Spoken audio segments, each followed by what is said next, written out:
Una vez hemos hecho una pequeña introducción a la química analítica y al análisis químico, vamos a comenzar el estudio de esas diversas técnicas analíticas y la primera de ellas es una técnica muy común que seguramente si hacéis prácticas en laboratorio vais a terminar haciéndolas, que son las valoraciones.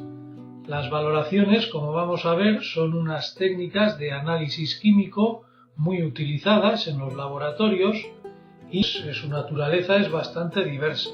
Así que vamos a hacer un primer tema introductorio en el que vamos a explicar un poco las generalidades que presentan estas valoraciones químicas. Para empezar vamos a definir qué es una valoración. Una valoración es un método de análisis químico cuantitativo, es decir, las valoraciones nos van a permitir calcular exactamente la concentración de un analito en una determinada muestra. ¿En qué consiste en general una valoración? Pues la valoración permite conocer la concentración de este analito haciéndolo reaccionar con un reactivo que nosotros ya conocemos. En muchos libros de texto o en diferentes prácticas vais a encontrar otras palabras como titulación o volumetría.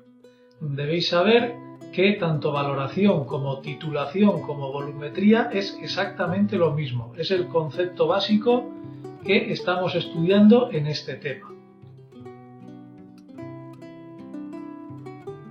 De tal manera que si nosotros comprobamos el volumen de reactivo que nosotros ya conocemos, que hemos hecho reaccionar con el analito, podremos calcular la concentración de ese analito que está presente en nuestra muestra.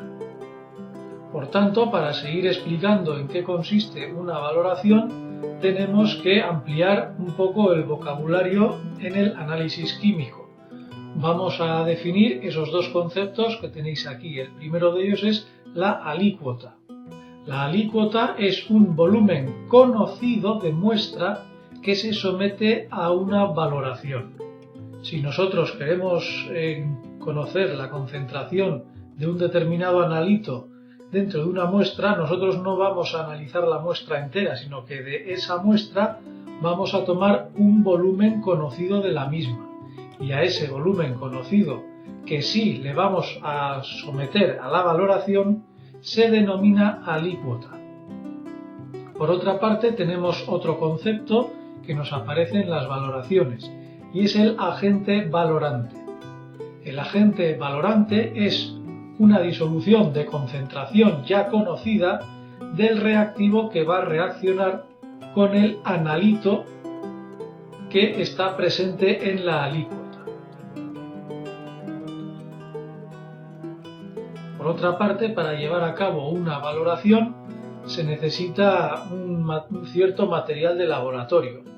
Ese material de laboratorio está compuesto pues básicamente por estos tres objetos de vidrio que veis aquí. El primero de ellos es el embudo de vidrio, un embudo de vidrio que sirve para verter el agente valorante en la bureta. La bureta es este segundo objeto que tenéis aquí, seguramente ya lo conocéis, es un tubo delgado que veis que está numerado, es decir, una bureta sirve para medir volúmenes de líquidos.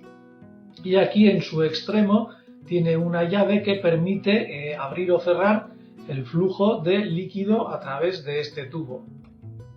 De tal manera que nosotros, la bureta, una vez hayamos cerrado esta llave, obviamente la vamos a llenar con nuestro agente valorante, es decir, con nuestra disolución de concentración conocida. Y para ayudarnos a ello, pues nos vamos a valer de este embudo de vidrio.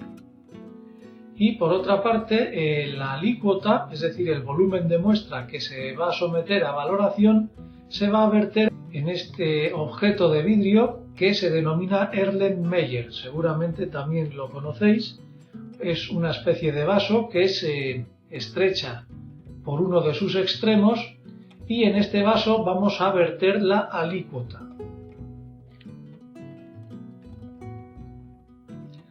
Por tanto, aquí tenemos el esquema básico de cómo se realiza una valoración química. Vamos a analizar estos tres dibujos paso por paso para que entendáis correctamente en qué consiste una valoración. Primeramente, aquí tenemos un matraz aforado con nuestra disolución de valorante. Esta disolución de valorante ha sido previamente preparada por nosotros, por lo tanto nosotros conocemos de esta disolución perfectamente de qué soluto se trata y en qué concentración está. Estas disoluciones de valorante generalmente se suelen conservar, como veis aquí, en matraces aforados, es decir, matraces que tienen aquí un aforo, una muesca, que determinan un volumen exacto determinado. Y estos matraces aforados suelen ser de un volumen tal que podemos utilizarlos no para una, sino para varias valoraciones. Por lo tanto, aquí veis la disposición general de los aparatos de vidrio que hemos visto anteriormente. Vemos que aquí abajo se sitúa el Erlenmeyer con el volumen conocido de nuestra alícuota. Aquí está el Erlenmeyer con nuestro volumen conocido de alícuota. Por encima de él se sujeta la bureta. Como veis aquí, en los laboratorios se suelen contar con dispositivos de agarre de la bureta, de tal manera que la bureta, como veis, quede en una posición vertical. Y sobre la bureta, como veis, se vierte el agente valorante. Para evitar derrames de este agente valorante, efectivamente nos valemos de un embudo de vidrio para que podamos añadir de una forma cómoda nuestra disolución de valorante. Una vez que hemos añadido nuestra disolución de valorante, la disposición del sistema nos queda así, como veis. Retiramos obviamente el embudo de vidrio y la bureta debe quedar totalmente enrasada en la lectura 0. Si veis aquí, la bureta, como ya sabéis, está graduada, lo que permite medir volúmenes. Lo que tenemos que conseguir es que la bureta quede perfectamente enrasada al 0. ¿Cómo se consigue eso? Bien, pues lo que se hace es añadir un pequeño exceso de agente valorante sobre la bureta, de tal manera que el nivel de agente valorante pues quede un poco por aquí arriba, sin llegar a salirse obviamente, pero que quede por encima del valor 0. De tal manera que nosotros, cuando tengamos esa situación, abrimos aquí la llave de la bureta, evidentemente todavía sin colocar el Erlenmeyer, abrimos un poco la bureta para, por así decirlo, cebar la bureta. Es decir, que en esta llave pues a menudo se acumulan burbujas de aire, lo que nos daría un error a la hora de hacer la valoración. Entonces lo que hacemos es abrir levemente la bureta hasta que el nivel de valorante nos quede en nivel 0. Con esto conseguimos dos cosas. Conseguimos que efectivamente el nivel del valorante quede en 0 para luego realizar una lectura cómoda sobre la bureta, y por otra parte conseguimos cebar la bureta, es decir, que cuando nosotros cerremos aquí la llave de la bureta, el canal por donde discurre la disolución de valorante está totalmente lleno de líquido, es decir, que no se nos forman burbujas que lo único que harían sería falsear la lectura de nuestra bureta. Evidentemente ese valorante que desechamos no lo podemos desechar sobre la alícuota, tenemos que desecharlo sobre un vaso aparte. Pero una vez que tengamos ya la bureta enrasada al 0 y cebada por su llave, entonces ahora sí colocamos el Erlenmeyer con nuestro volumen conocido de alícuota y empezamos, como veis aquí, a añadir gotas, gota a gota, de valorante. Abrimos la llave de la bureta poco a poco para que la disolución de valorante vaya cayendo gota a gota. Es muy importante que el valorante caiga gota a gota, no puede caer de golpe a chorro, puesto que nosotros no sabemos cuándo se va a terminar la valoración. Por lo tanto, tiene que caer gota a gota para que nosotros, inmediatamente cuando detectemos que la valoración se ha completado, podamos cerrar la grifería de la bureta para poder leer el volumen que hemos gastado. Esa situación final se ve en el tercer dibujo. Este tercer dibujo que os he puesto, como veis, la bureta ya no está al cero, sino que hemos gastado un determinado volumen de nuestro valorante. Esta lectura del volumen que hemos gastado de valorante es muy importante a la hora de realizar los cálculos posteriores para determinar la concentración de nuestro analito en la alícuota. Por tanto, cuando nosotros detectamos que hemos llegado al punto final de nuestra valoración, inmediatamente cerramos la grifería y leemos el volumen que hemos gastado en la bureta. Bien, si os fijáis aquí en este Erlenmeyer, aquí también he introducido un símbolo que lo que yo pretendía era que fuera un agitador. A menudo estas valoraciones, para favorecer la reacción química que se lleva a cabo entre el valorante y el analito dentro de la alícuota, se suele introducir en el Erlenmeyer un agitador magnético que lo que hace es hacer que la reacción química sea más instantánea, más homogénea de lo que sería si el Erlenmeyer estuviera en reposo. Otras veces se utiliza también una varilla para agitar la disolución, aunque yo esto no lo recomiendo porque con la varilla podemos hacer que una gota de la bureta caiga sobre la varilla y no sobre la alícuota. O también una varilla lo que podemos hacer es sin querer golpear la punta de la bureta y romperla. Lo más cómodo es o bien tomando el Erlenmeyer con la mano, agitándolo suavemente con la mano, o bien valerse de estos agitadores magnéticos que en muchos laboratorios seguramente contaréis con ellos.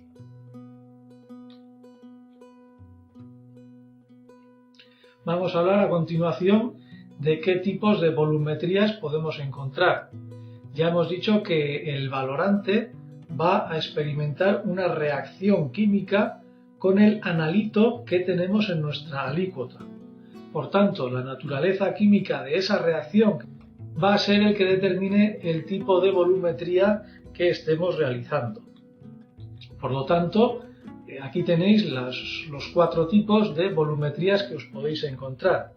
Si nosotros hacemos reaccionar un ácido con una base, o al revés, una base con un ácido, tendremos una valoración ácido-base.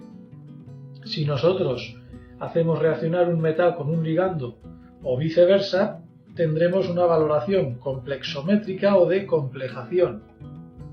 Si nosotros llevamos a cabo una reacción que implique una formación o una disolución de un precipitado ya existente, tendremos una valoración por precipitación, y si en esa reacción química se produce un proceso de oxidación y reducción, tendremos una valoración redox. Como veis, vamos a tener un tipo de valoración en función de los 4 equilibrios químicos que hemos estudiado en los temas de reacciones químicas. Por lo tanto, vamos a dedicar un tema individual para cada uno de estos tipos de volumetrías, es decir, vamos a dedicar un tema a las valoraciones ácido-base, otro tema para las valoraciones de complejación, otro tema para la valoración por precipitación y otro tema para las valoraciones redox. Cada uno de estos tipos de valoraciones tienen sus aspectos característicos y los vamos a tratar en cada uno de esos temas. Por lo tanto, es evidente que antes de estudiar estos tipos de valoraciones tenéis que tener claros los conceptos que repasamos en el equilibrio tanto ácido-base como de complejación, de precipitación y redox. A continuación vamos a hablar de la disolución patrón o valorante. Es exactamente lo mismo. Y ya sabemos que la disolución patrón o valorante es una disolución ya preparada por nosotros de un reactivo de composición y naturaleza conocidas. De tal manera que esta disolución patrón se añade a la alícuota a través de la bureta. La bureta, como ya sabemos, es un instrumento que nos va a permitir conocer el volumen de ese valorante que hemos añadido y que reacciona con el analito. Y por lo tanto, si nosotros conocemos el volumen de esa disolución valorante y conocemos también la composición de esa disolución valorante, vamos a poder conocer sin problemas la concentración de analito que existía en nuestra alícuota y que ha reaccionado precisamente con ese volumen de disolución patrón. Los patrones pueden ser de dos tipos, pueden ser patrones primarios o patrones secundarios. Vamos a explicar en qué consiste primeramente un patrón primario. En los patrones primarios, el reactivo presenta un alto grado de pureza, la disolución se mantiene estable dentro del matraz aforado donde se conserva. Es importante también que cuando esta disolución patrón se prepare a partir de sólidos, pues estos sólidos no tengan en su composición química moléculas de agua de hidratación. Vosotros cuando vayáis al laboratorio vais a encontrar que algunos productos químicos en su fórmula molecular contienen moléculas de agua. Esos son las moléculas de agua de hidratación, que evidentemente no se tienen en cuenta a la hora de preparar disoluciones. Por lo tanto, un patrón primario formado a partir de sustancias sólidas, pues no debe de tener estas moléculas de agua de hidratación.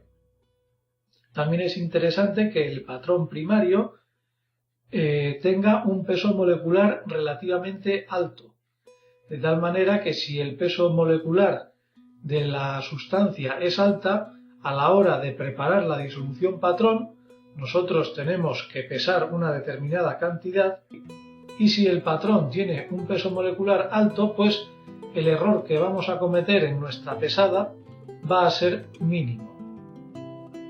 Y por último, otra característica muy importante es que obviamente el patrón primario debe ser soluble en el medio de valoración, que generalmente es el medio acuoso. La mayor parte de las disoluciones se van a realizar en medio acuoso, por lo tanto la sustancia que sea nuestro patrón pues debe ser perfectamente soluble en agua.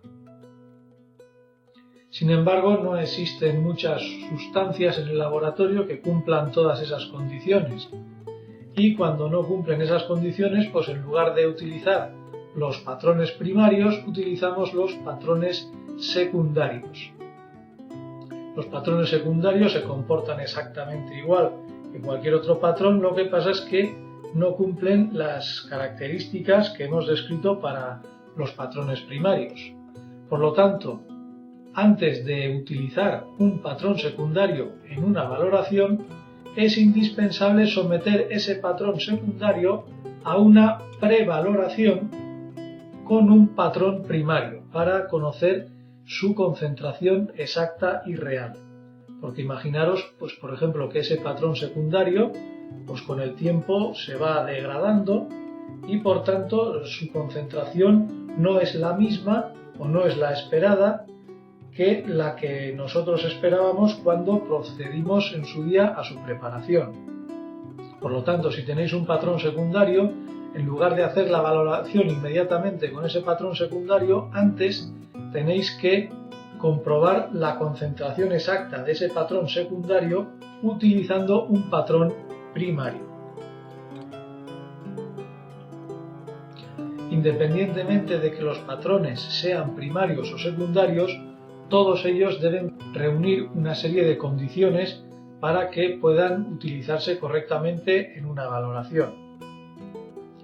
La primera condición es evidente. Los patrones deben ser suficientemente estables para determinar su concentración al instante. Por otra parte, hay que conocer perfectamente la estequiometría y la especificidad de la reacción química que se va a llevar a cabo entre el valorante y el analito. Conocer la estequiometría de la reacción que se produce entre el valorante y el analito es muy importante porque a raíz del volumen que hemos gastado de valorante, sabiendo cómo reacciona este con el analito, podemos hacer los cálculos correctos para determinar la concentración del analito en nuestra alícuota. Otra condición que deben reunir todos los valorantes es que tanto el valorante como el analito deben reaccionar de forma instantánea o casi instantánea. Si tenemos una reacción química que tiene una cinética muy lenta, pues evidentemente la valoración no va a ser efectiva. Y por último, también es importante que el valorante y el analito reaccionen entre sí de forma completa. Es decir, que el equilibrio químico que haya entre el valorante y el analito esté totalmente desplazado o casi totalmente desplazado hacia la formación de una de las dos especies.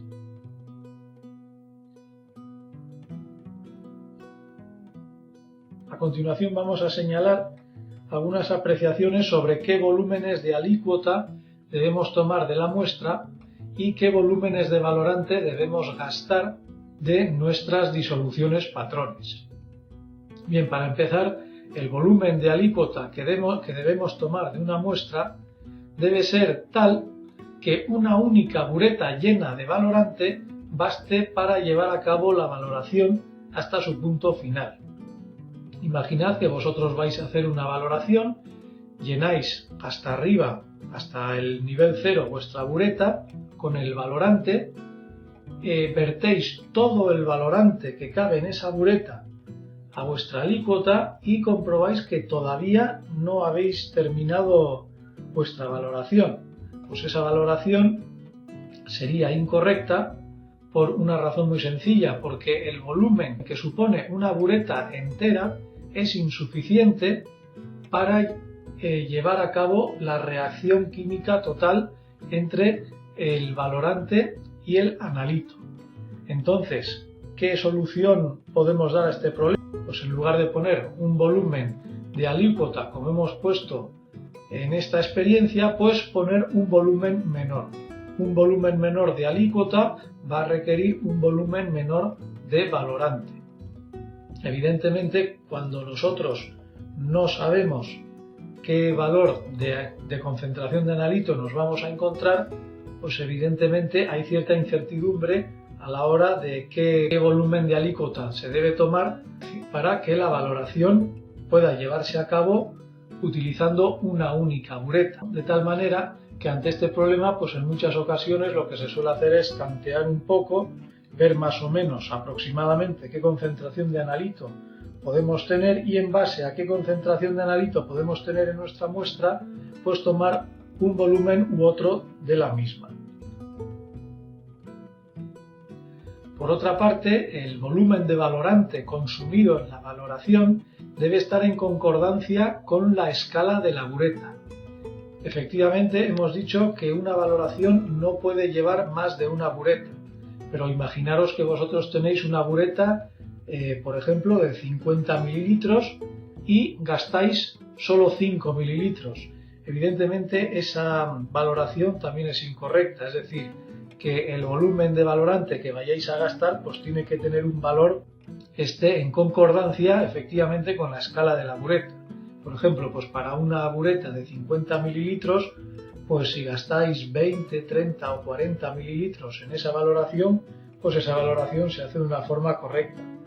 Pero si gastáis muy poco volumen de valorante, pues eso, por ejemplo, 5 o 10 mililitros en una bureta de 50, pues debéis de utilizar otro método para el análisis. De tal manera que a la hora de preparar vuestra disolución de valorante, pues tenéis que tener en cuenta un poco los dos puntos anteriores que hemos visto anteriormente. Esto al fin y al cabo se trata de jugar un poco con las concentraciones, jugar también con el volumen de la alícuota, que sea mayor o menor para que el volumen de valorante pues sea también menor o mayor. Es al fin y al cabo jugar con las concentraciones de tal manera que si yo utilizo una bureta de un determinado volumen, pues el volumen que yo gaste en esa bureta pues sea un poco semejante a la escala de esa bureta. Y por norma general decir que un análisis volumétrico fiable exige la realización de 3 valoraciones por muestra. Si nosotros queremos analizar la concentración de analito en una muestra, no basta con hacer una única valoración, sino que normalmente se recomienda realizar 3 valoraciones y de esas 3 valoraciones pues sacar una media aritmética del valor, de los valores que obtenemos en cada una de esas valoraciones. A continuación vamos a hablar de otros 2 conceptos que nos aparecen en todas las valoraciones: los puntos de equivalencia y final de una valoración. Vamos a definir el primero de ellos. El punto de equivalencia es un punto teórico que se alcanza cuando la cantidad de valorante añadido es químicamente equivalente a la cantidad de analito que hay en nuestra alícuota. Bien, ¿qué quiere decir esto? Imaginad que nosotros en una alícuota tenemos, por ejemplo, un ácido, y ese ácido lo vamos a valorar con una base. Entonces, nosotros en la alícuota, puesto que tenemos un ácido, tenemos una disolución ácida. Nosotros vamos añadiendo gota a gota nuestro valorante, que va a ser una base, y pues a medida que nosotros vayamos añadiendo gota a gota esa base, pues el ácido se va a neutralizar. De tal manera que va a haber un momento en que la cantidad de ácido que teníamos en nuestra alícuota se ha neutralizado exactamente con un volumen determinado de valorante básico que hemos ido vertiendo con nuestra bureta. A ese punto de equivalencia, es decir, cuando la cantidad de ácido que teníamos en la alícuota es exactamente igual o equivalentemente igual a la base que hemos añadido con la bureta, a ese punto se denomina punto de equivalencia. Hay que decir que este punto de equivalencia es imposible de detectar, y lo que sí es posible de detectar es el punto final de una valoración.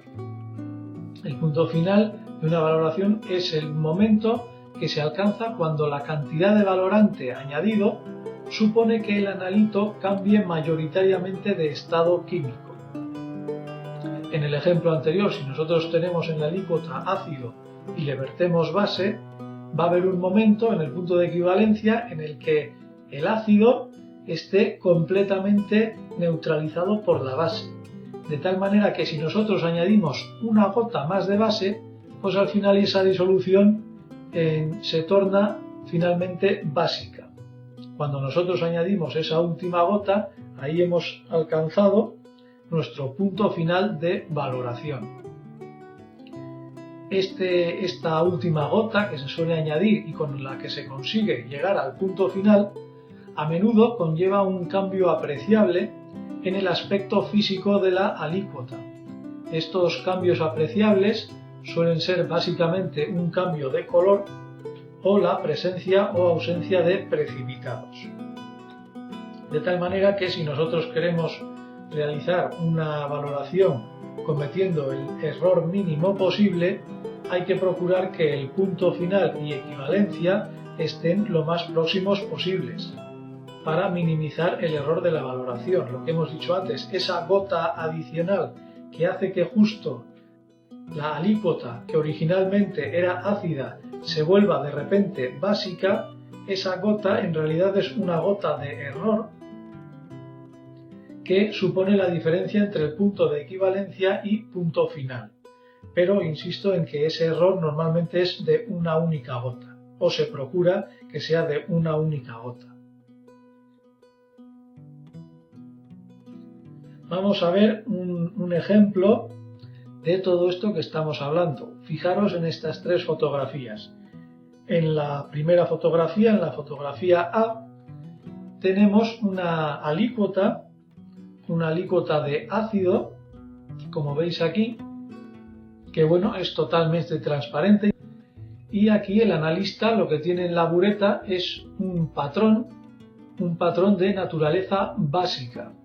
Ha llenado su bureta con su patrón de base, y como veis aquí el analista se dispone a abrir la llave de la bureta para ir añadiendo gota a gota esta base a esta alícuota ácida.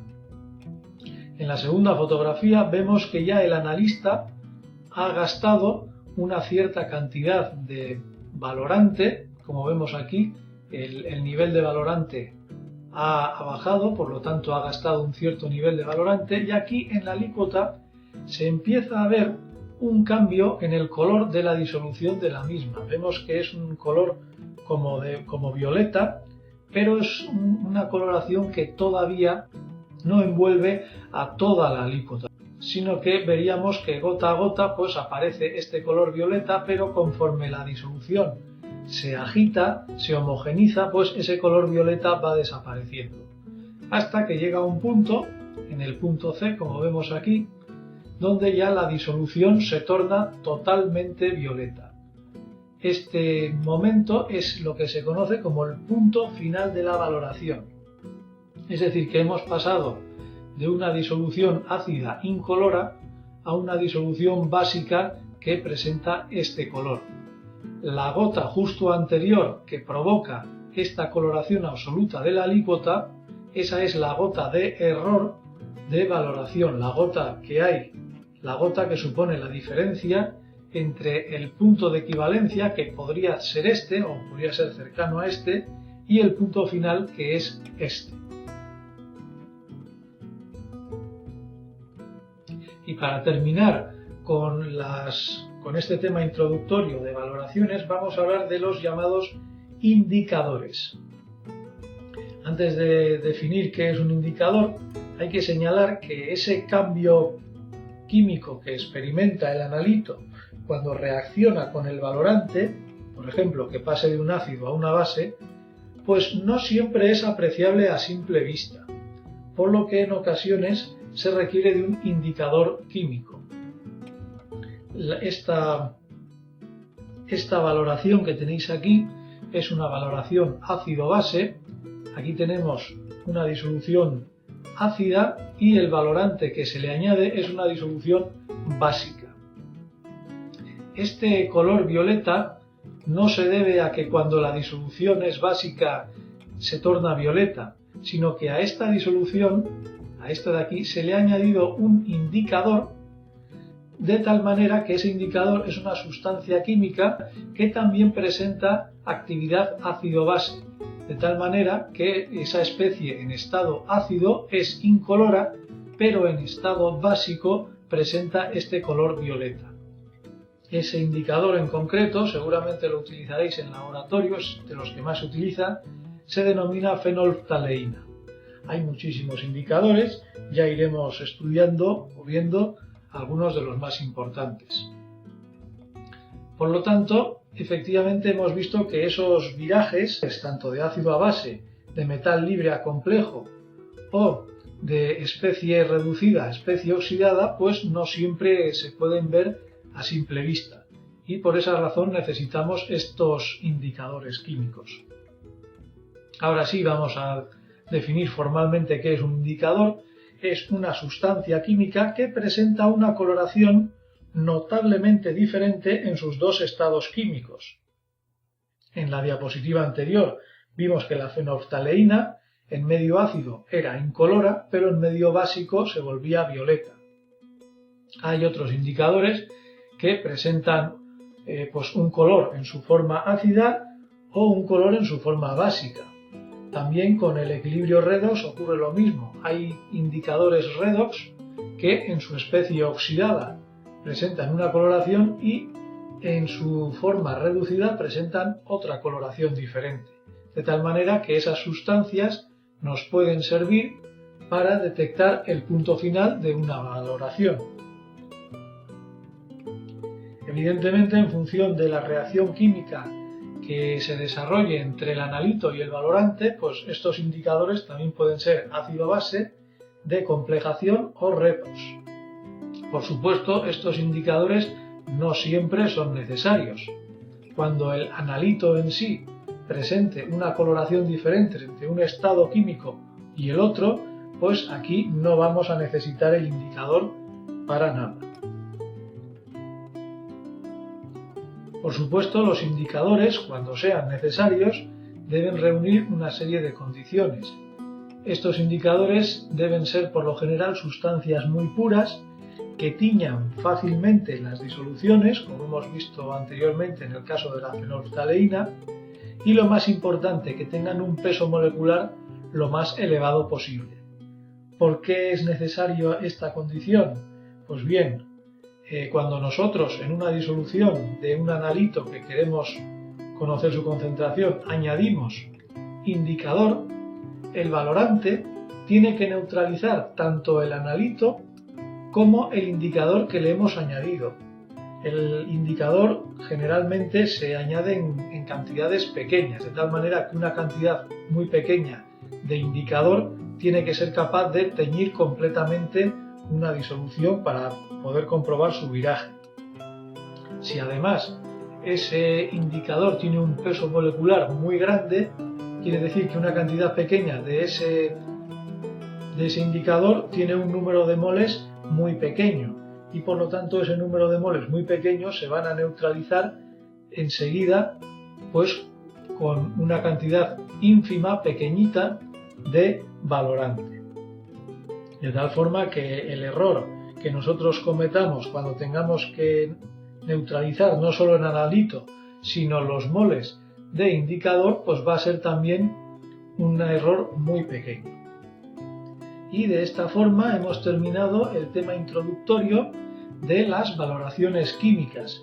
Igual seguramente algunos conceptos o algunas cosas no os han quedado muy claras, pero todos estos conceptos los vais a poder entender perfectamente en el siguiente y siguientes temas que vamos a hacer hincapié sobre los diferentes tipos de valoraciones. Los siguientes temas van a ser valoraciones ácido-base, valoraciones por precipitación, por complejación y redox. Vamos a hacer ejercicios para que entendáis perfectamente todos estos conceptos. Muchas gracias.